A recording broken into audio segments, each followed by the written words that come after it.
Bismillahirrahmanirrahim. Assalamualaikum warahmatullahi wabarakatuh. Waalaikumsalam warahmatullahi wabarakatuh. Alhamdulillahi rabbil alamin. Wabihi nasta'in ala umurid dunia waddin. Wassalatu wassalamu ala ashrafil mursalin. Wa ala alihi ajma'in. Amma ba'du. Apa kabar semuanya? Alhamdulillah baik, Pak. Masih semangat ya? Masih, Pak. Oke. Terlebih dahulu, Bapak ingin mengucapkan selamat datang kepada kamu semua, peserta didik baru, karena udah menjadi bagian dari MTSN 2 Inhil ini. Semoga kamu semua nantinya dapat mengikuti seluruh kegiatan di MTSN ini dari awal mat sama ini hingga nanti sampai kamu lulus dari MTSN ini. Amin ya rabbal alamin. Amin. Oke, sebelum mulai Bapak ingin memperkenalkan diri Bapak terlebih dahulu ya. Atau jangan-jangan ada yang udah tahu dengan Bapak? Belum, Pak. Baik, karena belum tahu, Bapak perkenalkan diri Bapak. Nama lengkap Bapak adalah Satria Jusar. Bapak adalah salah satu dari 4 guru BK yang ada di MTSN ini. Biar lebih akrab, kamu bisa panggil Bapak dengan nama Pak Icat. Dan biar jauh lebih akrab lagi, mari kita saling follow akun Instagram kita. Jangan lupa nanti di rumah follow akun Instagram Bapak ya. Akunnya itu @paksaju. Langsung di follow nanti. Karena akun Bapak itu berisi konten hiburan dan edukasi yang insya Allah menarik untuk kamu follow dan kamu baca. Berarti setelah sesi Bapak ini, follower Bapak harusnya nambah ya, sampai sekitar 250-an orang. Kalau nggak nambah, berarti kamu nggak ngikuti materi ini. Atau mungkin juga kamu nggak punya Instagram. Oke? Baik, Pak Icat. Pak, kalau manggil Bapak dengan panggilan Pak Saju, boleh ya?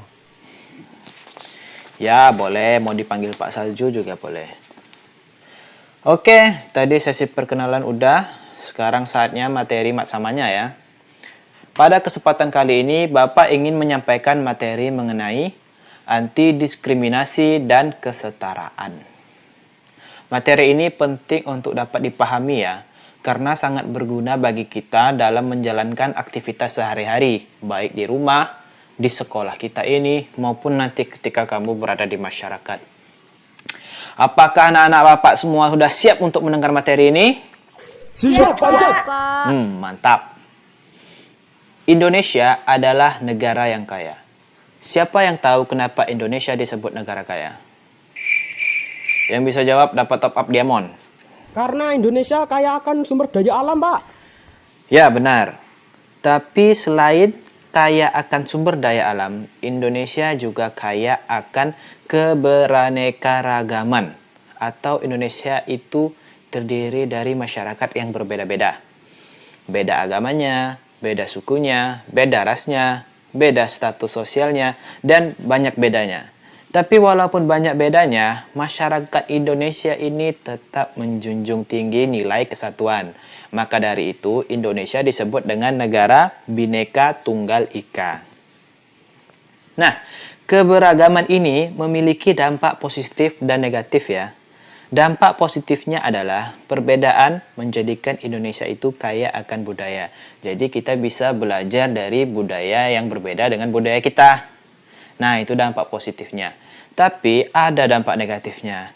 Dampak negatifnya, perbedaan dapat menyebabkan perpecahan dan ketidakharmonisan.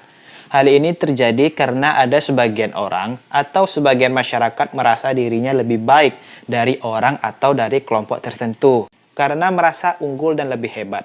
Mereka itu memperlakukan orang lain dengan tidak sama atau tidak adil karena mereka merasa berkuasa di lingkungan itu. Nah, perilaku membeda-bedakan itu disebut dengan diskriminasi. Diskriminasi ini masih sering terjadi di masyarakat, bahkan di sekolah. Nah, dari penjelasan Bapak sebelumnya tentang diskriminasi, pasti kamu udah mulai paham dengan apa diskriminasi itu kan? Sekarang Bapak mau nanya. Yang bisa jawab dapat diamond lagi ya, Pak? Oh, kali ini enggak. Nah nih, coba diperhatikan ya. Lain kali jika melakukan sesuatu itu karena hati ya, karena hati yang ikhlas, bukan karena imbalan. Barulah jadi anak yang berkarakter baik. Kalau ada apa-apa itu cobalah kita lakukannya itu karena ingin meningkatkan kualitas diri kita, bukan karena akan menerima pujian atau hadiah dari orang lain. Oke, ngerti ya? Baik, Pak Icat. Oke. Baiklah, ini yang pertanyaan yang ingin Bapak ajukan. Berdasarkan penjelasan Bapak tadi, siapa yang bisa kasih contoh bentuk diskriminasi dalam berteman di sekolah? Saya, Pak. Anak-anak yang good looking nggak mau berteman sama yang nggak good looking, Pak. Ya, Saya, Pak. Rombongan anak yang pakai iPhone tak mau main dengan anak HP Android.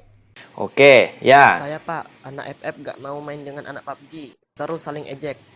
Memang hebat-hebat anak Bapak semua. Cepat paham ya. Yang disebutkan oleh teman kamu tadi itu adalah contoh bentuk diskriminasi atau membeda-bedakan. Nah, biar lebih jelas lagi, Bapak akan menerangkan jenis-jenis diskriminasi. Yang pertama, ada diskriminasi usia. Diskriminasi usia adalah sikap membeda-bedakan karena faktor umur. Anak kelas 9 menganggap dirinya lebih baik dari kelas 7 dan kelas 8. Contohnya itu kayak gini. Misalnya ada lomba nasyid. Terus ketua ekskul nasyid di suatu sekolah ini adalah kakak tingkat kelas 9. Kemudian dia hanya memilih anggota yang ikut lomba yang kelas 9 aja, yang kawan lettingannya. Yang adik tingkatnya nggak mau diajak. Padahal adik tingkatnya itu punya suara yang bagus. Nah, itu contoh diskriminasi usia. Yang kedua, ada diskriminasi jenis kelamin. Ini adalah bentuk diskriminasi karena perbedaan jenis kelamin. Misalnya di suatu sekolah ada anak cewek yang nggak boleh jadi ketua OSIS. Nah, Bapak ingin nanya, menurut kalian, apakah di sekolah kita ini perempuan boleh jadi ketua OSIS? Boleh Pak, karena di MTSN kita ini tidak membeda-bedakan siswanya. Benar, di sekolah kita ini tidak membeda-bedakan laki-laki atau perempuan. Semua diperlakukan dengan sama. Kalau salah dihukum sama, nggak ada membeda-bedakan. Ketua OSIS perempuan boleh, ketua kelas pun juga boleh. Oke, paham ya? Paham, Pak. Oke, tadi yang kedua ada diskriminasi jenis kelamin. Yang ketiga adalah diskriminasi terhadap kesehatan seseorang. Contoh bentuk diskriminasinya adalah ketika seorang siswa tidak mau bergaul dengan temannya yang mungkin ada cacat. Mohon maaf ya. Setelah itu yang keempat ada diskriminasi ras. Ras ini maksudnya adalah suku. Contohnya ada sekumpulan siswa-siswi yang tidak mau berteman dengan teman yang berbeda suku. Mereka menjauhi temannya itu, bahkan memperlakukan temannya dengan tidak adil, bahkan sampai memperlakukan kasar. Nah, kita di sini semua pasti terdiri dari suku-suku yang berbeda. Ada yang Jawa, ada yang Minang, ada yang Batak, ada yang Melayu, ada yang Banjar, ada yang Bugis, ada yang Madura, dan suku lainnya. Perbedaan ini mari kita manfaatkan untuk kita pelajari. Karena setiap budaya itu ada ilmu yang bermanfaat yang bisa kita ambil dari kebiasaan-kebiasaan mereka. Paham ya? Paham, Pak. Oke.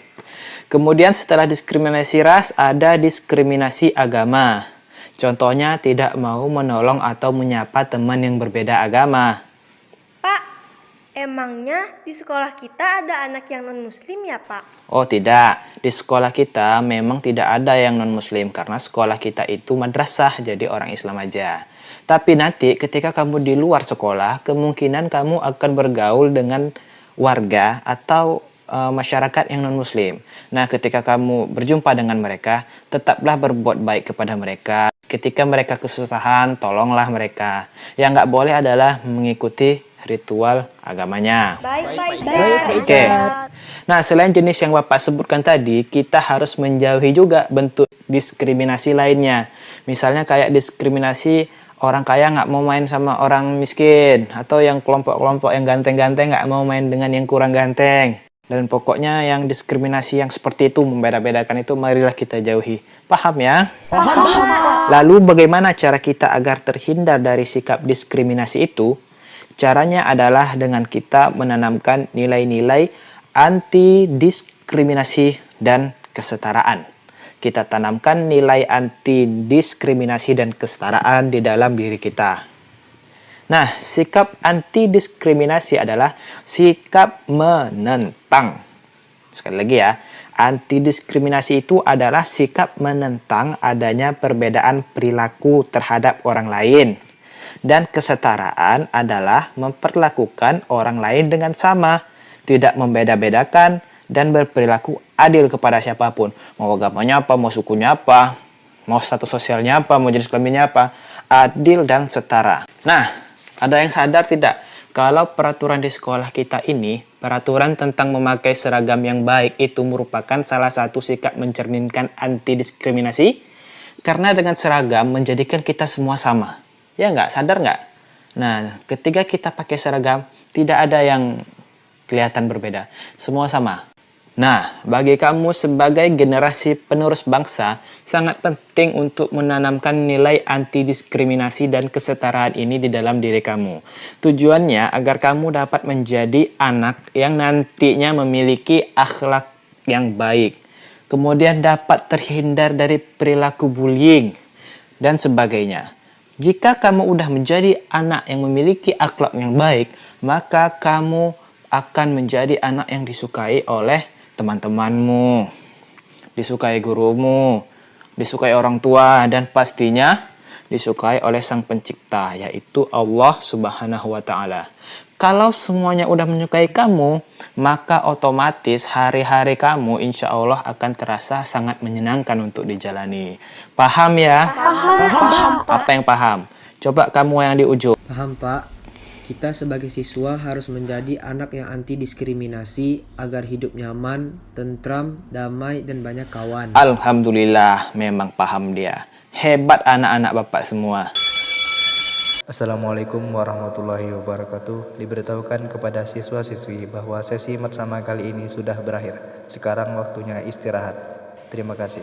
Nah, karena bel sudah berbunyi, tandanya sesi Bapak tentang anti diskriminasi sudah selesai ya. Baik, Pak Ustaz. Mungkin itu aja dulu materi yang bisa Bapak sampaikan hari ini. Bapak ucapkan terima kasih atas perhatiannya dan sekali lagi Bapak ucapkan selamat datang.